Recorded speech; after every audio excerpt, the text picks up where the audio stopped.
I'd been married to Allison for 36 years, a lifetime of shared routines and unspoken understandings that, until recently, felt as unshakable as the earth beneath my feet. Just as I was preparing to leave for a conference in New York, an unsettling chill began to creep over our otherwise warm home. There was something off in the way Allison greeted me that morning. Her smile was there, but it didn't reach her eyes, and her tone was distant, as if she were lost in thoughts that I wasn't privy to. I couldn't shake the feeling that this wasn't just a case of pre-meeting jitters or the stress of a long journey ahead. It was as if a subtle shift had occurred, a quiet warning that something in our familiar life was about to change. I tried to dismiss the notion, attributing it to the general chaos of travel and the pressures of work. But deep down, an unease settled like a stone in my stomach. That very day, fate decided to intervene. A violent storm rolled in unexpectedly, its fury forcing the cancellation of my conference. The sudden twist of fate meant that instead of spending days away, I found myself back home a full 12 hours earlier than planned. The irony wasn't lost on me. Here I was, returned to the very place where the quiet signals of distress had begun, and I couldn't help but wonder if the early return was just a happy accident or the first domino in a series of events I had yet to understand. As I stepped through our front door, the weight of those unanswered questions pressed against my chest. The house, usually a sanctuary filled with warmth and light, now felt oddly silent and expectant. The storm outside had passed, leaving behind a stillness that contrasted sharply with the tumult inside me. I knew that in the coming hours, I would have to confront not only the aftermath of a canceled conference, but also the shifting dynamics of a relationship that had been my life's anchor. Returning home, I was greeted by an unsettling silence. The house, usually filled with the comforting hum of daily life, was strangely dark. No lights, no flickering television, nothing to suggest that Allison was anywhere nearby. I wandered from room to room, calling out her name, only to be met with an eerie stillness that deepened my unease.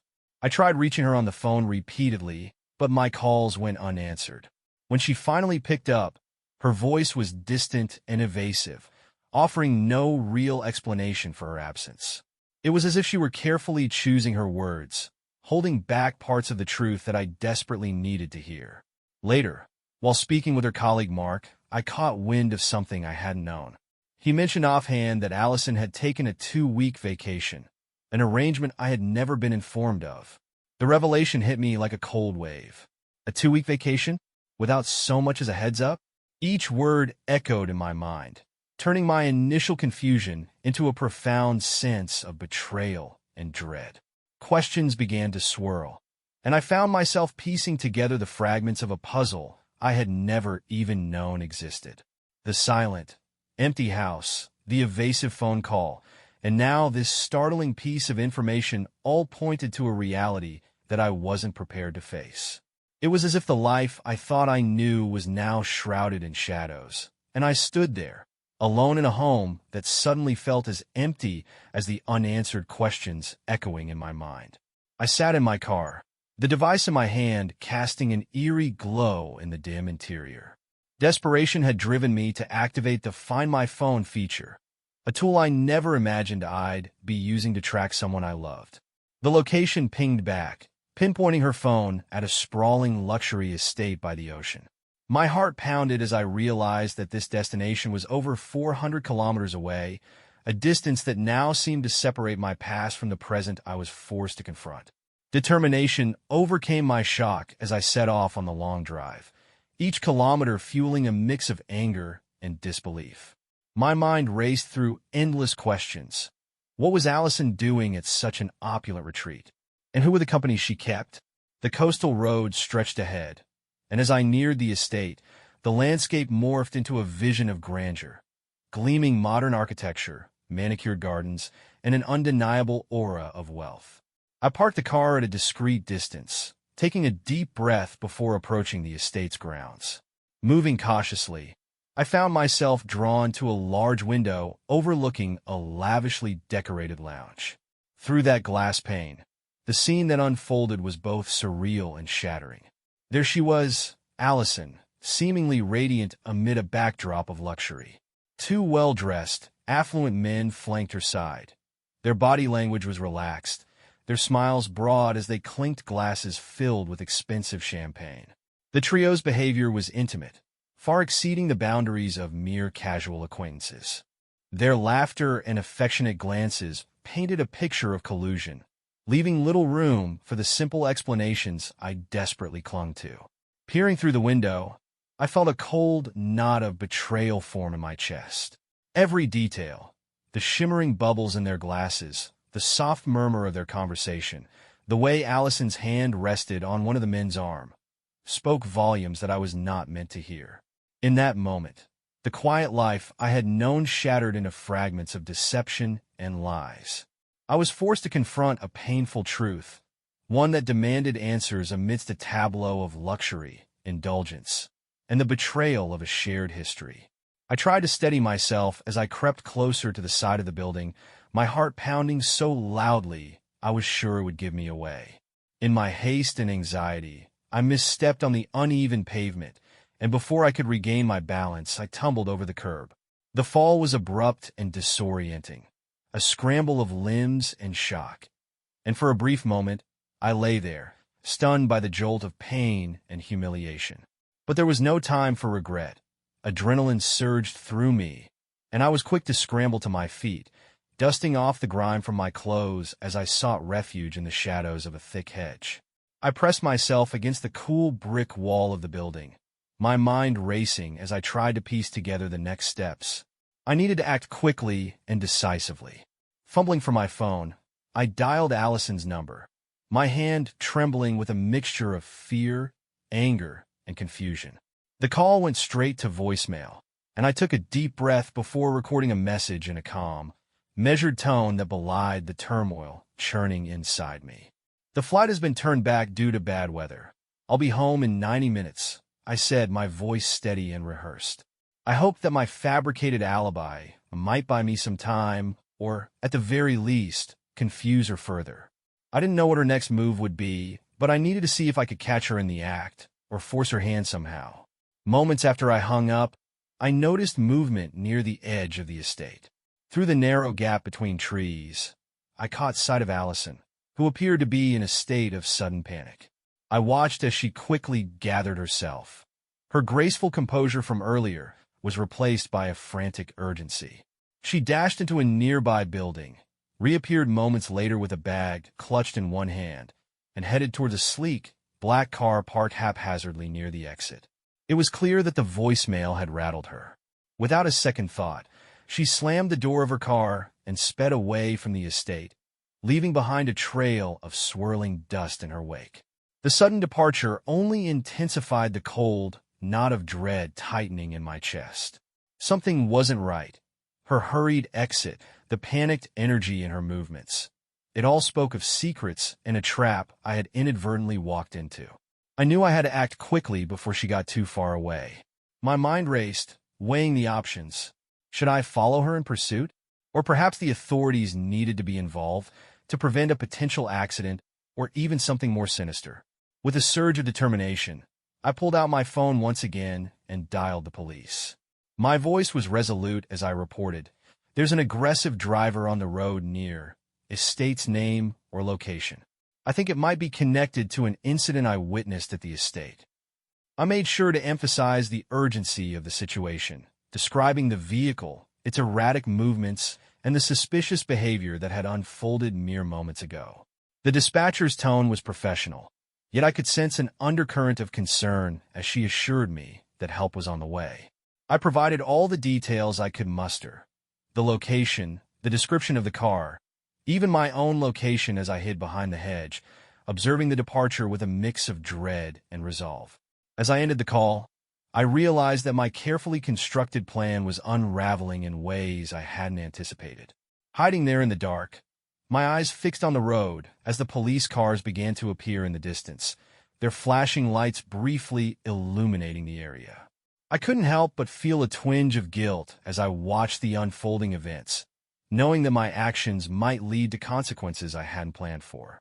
The authorities, now aware of an aggressive driver on the loose, would likely intercept her before she had the chance to disappear into the labyrinth of roads beyond the estate.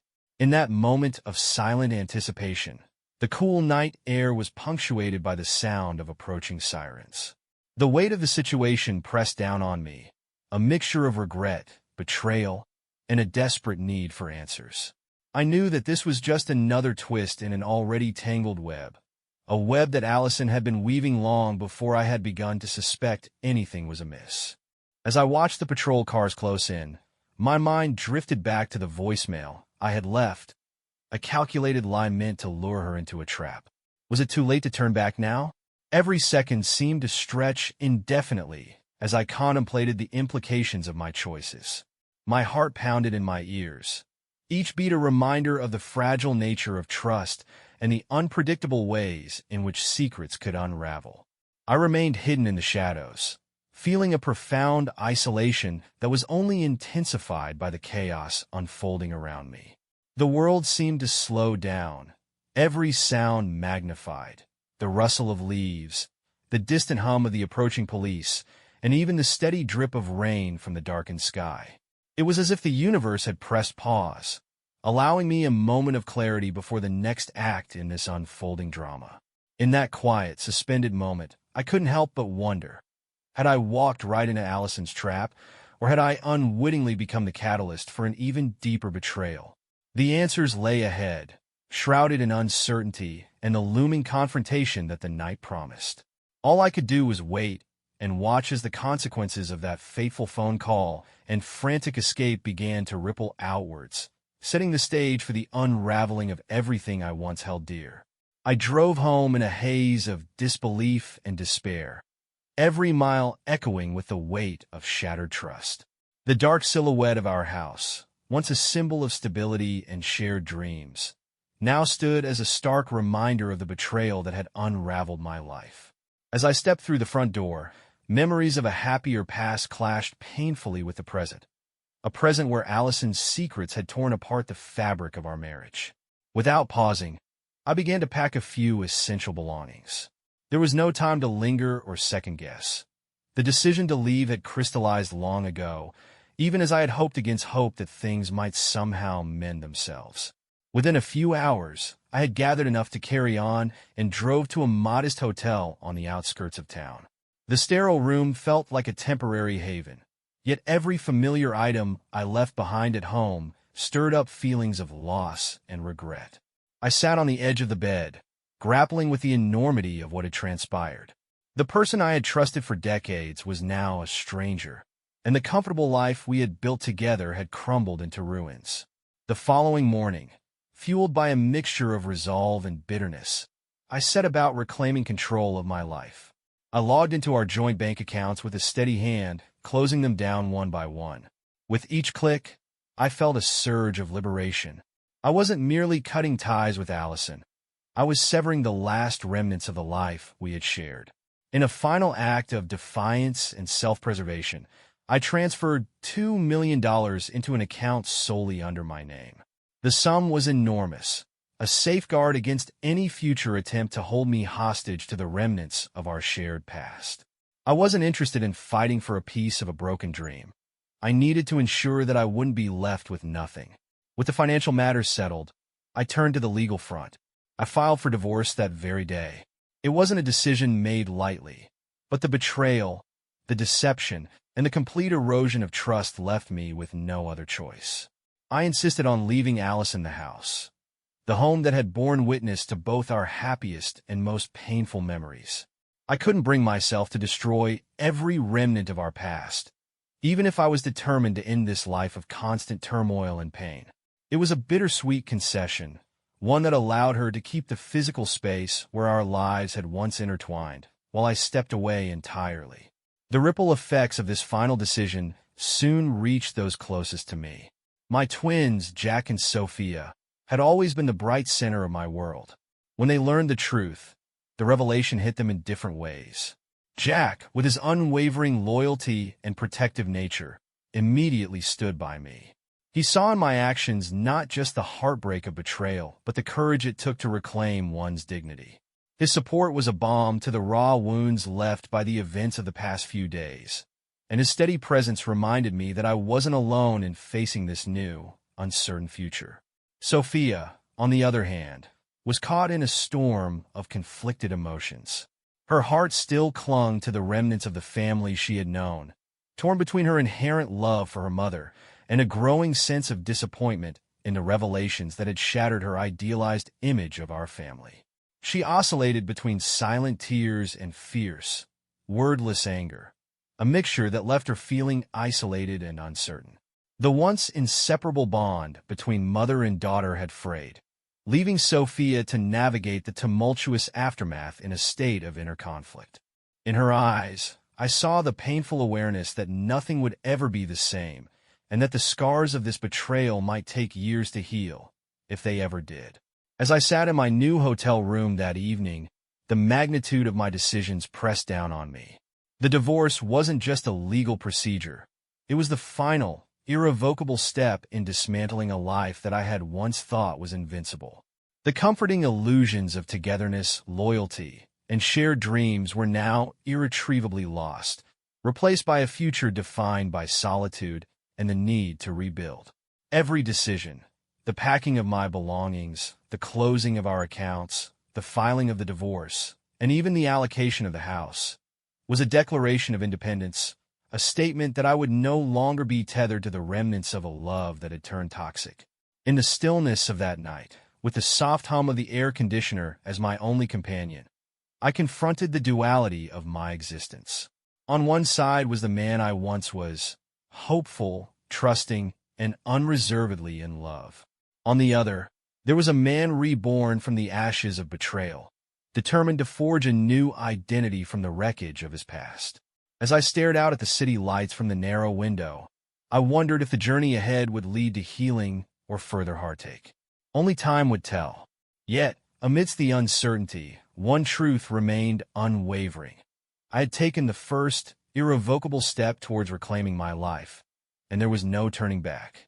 7 years had passed since I left behind the ruins of my old life, and Los Angeles had slowly become the canvas upon which I repainted my existence. In the heart of this sprawling city, I built a modest home that symbolized both a fresh start and the closure of a chapter that once defined me. Each morning, as the sun cast its gentle glow over the Pacific, I found solace in the new rhythms of my life, a stark contrast to the chaos and betrayal that had once threatened to consume me. I had come to embrace a quiet routine.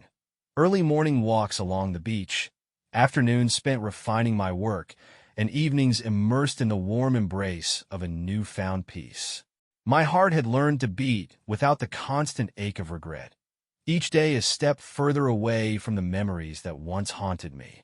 I even opened my home to the possibility of love again, cautiously allowing new relationships to bloom in unexpected ways. It was on one such tranquil afternoon, as I was tending to the small garden in my backyard, that I sensed a disturbance in the gentle cadence of my life. I glanced toward the front door, and there she was, Allison. Her presence was as sudden and disarming as a gust of cold wind cutting through the summer heat. For a moment, time seemed to freeze. The world around me blurred as I tried to process the shock of her unexpected arrival. I barely had time to register her cautious step inside before she began speaking, her voice laced with a mixture of desperation and regret. I instinctively looked away, unable to face the pain that her eyes seemed to convey, a pain that mirrored the wounds of our shared past. I pretended not to hear her halting words, retreating into the quiet sanctuary of my thoughts. I didn't know whether to confront her or to retreat further into the safe cocoon I had woven around my new life. Before I could muster a response, the sound of another voice pulled my attention to the living room. There, in the soft lamplight, stood a woman I hadn't expected, a striking Spaniard with an aura of warmth and resilience. Her name was Maria, and in the embrace of her gentle smile was a quiet strength that contrasted sharply with the storm of emotions Allison now carried. By her side, a small figure tugged at her skirt, a 5-year-old girl whose bright, inquisitive eyes scanned the room with innocent wonder. In that moment, The weight of my past collided head-on with the tender promise of a future I had dared to build. Allison's eyes filled with tears as she stepped closer, her voice trembling as she finally confessed, "I still love you. I never stopped. I thought we could." Her words broke off, choked by the raw emotion of years spent in regret and longing. The sincerity in her voice was undeniable, a desperate plea for reconciliation that seemed to echo in the silence of the room. I felt a surge of conflicting emotions, a fleeting sympathy for the woman who had once been my partner, and an overwhelming resolve to protect the fragile peace I had fought so hard to establish. The sound of my own voice was colder than I intended as I replied, "That's in the past. Move on like I did." The words fell from my lips with an unyielding finality, leaving no room for ambiguity. The look on Allison's face was one of heartbreak and disbelief, as if she had been expecting a different outcome, a softer reception that might have left the door ajar for old wounds to mend. But I was not the man I used to be. I had learned, through years of solitude and rebuilding, that clinging to the past only hindered the possibility of growth. Maria, ever gentle, offered a quiet nod of support as if to silently affirm the new order of things. In that charged moment, as Allison's tears blurred her vision and the soft hum of a distant city night wrapped around us, I understood that the life I had chosen was irrevocable. The pain, betrayal, and endless twists of our history had been meticulously folded into a story that belonged to a time I had long since left behind. I no longer had space for regret or longing in my heart, only the steady rhythm of a future built on resilience and hard-won peace. As Allison turned away, her shoulders heavy with sorrow, I felt a pang of loss, not for what we had been, but for the hope that might have been. Yet in that moment of final farewell, I knew that the life I now led was defined not by what had been shattered, but by what I had courageously rebuilt. Los Angeles had taught me that true rebirth comes from embracing change, even when it means leaving behind the love you once held dear. And so, with the echoes of Allison's departure lingering in the quiet corners of my home, I stood resolute in the knowledge that the past was truly behind me, a chapter closed forever. The gentle laughter of Maria and our daughter filled the space that once echoed with memories of pain, reminding me that while the past can never be erased, it no longer has dominion over the life I am determined to live. For months after Allison's unexpected departure from my life, a chill settled over me once again, a reminder that the past never truly fades away. I had been cautiously rebuilding my new existence in Los Angeles, focusing on the gentle rhythms of a life replete with small, daily joys. Yet, on a seemingly ordinary morning, I received a phone call that would shatter the fragile peace I'd so painstakingly cultivated. The news was devastating. Allison had died in a car accident, the result of drunk driving. In that moment, my heart sank beneath the weight of a sorrow I'd thought was already past, and a new, unsettling doubt began to creep in. The accident was reported as just that, an unfortunate, random event born out of a moment of reckless abandon.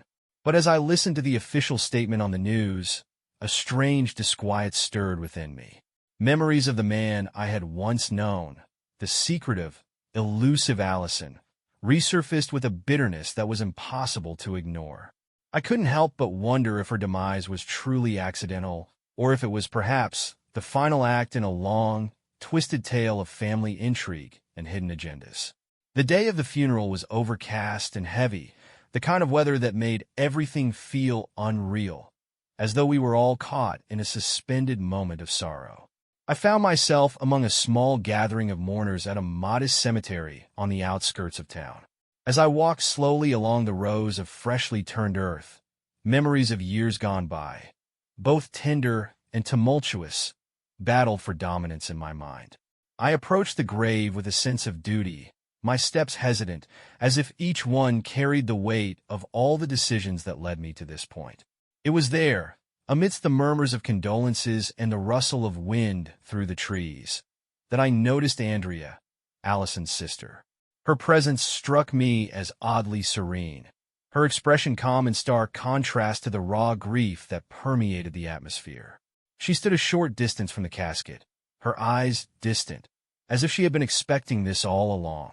Andrea's calmness was unsettling, and it set off a chain of suspicions in my mind. How could she appear so detached, so prepared for the inevitable end of a woman who had once been the center of so much chaos?